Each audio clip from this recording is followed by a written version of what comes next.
Assalamualaikum, saya Eka Wayu Lestari, stokis ILK Lampung akan memberikan review sedikit tentang perbedaan antara salika padat dan juga salika gel atau salika cair atau yang kita kenal dengan sajalika. Ini saya bedakan berdasarkan komposisinya ya. Jadi, kalau di salika gel dan salika padat itu sama-sama terdapat aqua. Jelas itu komposisi utama karena air yang sudah dimurnikan atau bebas dari racun dan mikroba.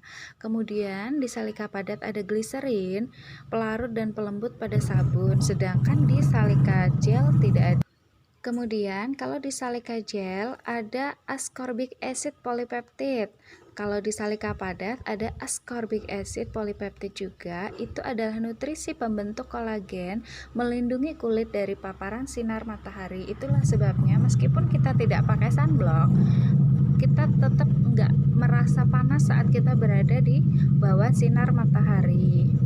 Kemudian di salika gel ada sodium laureth sulfate, sedangkan di salika padat adanya sodium hidroksida. Itu adalah sama-sama penghasil busa. Cuman bedanya sodium laureth sulfate itu menyerap minyak yang berlebih, sedangkan sodium hidroksida itu untuk membunuh bakteri atau jamur.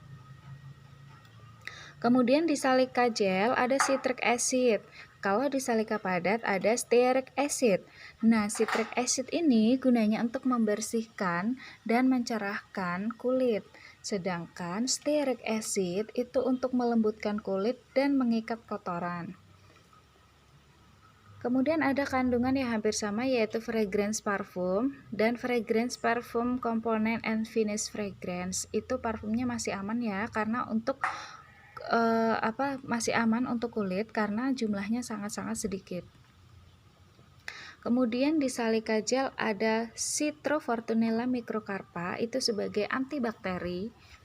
Kemudian ada fruit extract, sedangkan di salika padat itu adanya kolagen. Itu gunanya untuk melembabkan, mengurangi garis halus, keriput dan juga mencerahkan kulit. Kemudian ada disodium EDTA, sedangkan di salika padat adanya propylene glycol dan glukos. Nah, disodium EDTA ini gunanya sebagai stabilizer, mencegah pengendapan air yang buruk pada saat kita membilas. Kemudian, propylene glycol itu adalah pengental pada sabun tapi tidak menyebabkan iritasi. Glukosa itu sebagai eksfoliasi sel kulit mati. Kemudian di salika gel ada sodium chloride, sedangkan di salika padat adanya sodium citrate.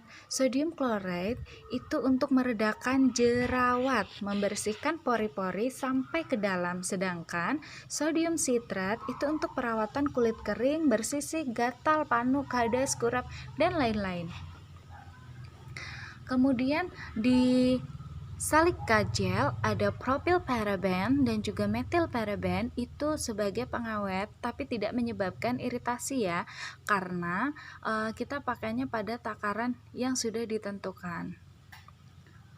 Salika padat ada tambahan olive oil dan juga coconut oil itu untuk melembabkan, menghilangkan flek, antioksidan dan juga antimikroba serta antibakteri. Dan keduanya sudah sama-sama BPOM. Ini nomor POM-nya 18180500657, sedangkan salika padat BPOM-nya NA 18180701645. Jadi sudah tahu ya perbedaan antara salika gel dan juga salika padat serta manfaatnya. Itulah kenapa saya sarankan salika gel ini untuk kulit berjerawat, berminyak, dan juga untuk bau badan tak sedap. Sedangkan salika padat ini lebih cenderung kepada kulit yang ngeflek atau kulit kering, atau bisa juga untuk mengobati kadas, panu, kurap, dan juga penyakit kulit lainnya. Tambahan sedikit, salika gel ini bisa sebagai pengganti antiseptik alami ya bun. Baiklah, sekian review dari saya. Semoga bermanfaat. Assalamualaikum warahmatullahi wabarakatuh.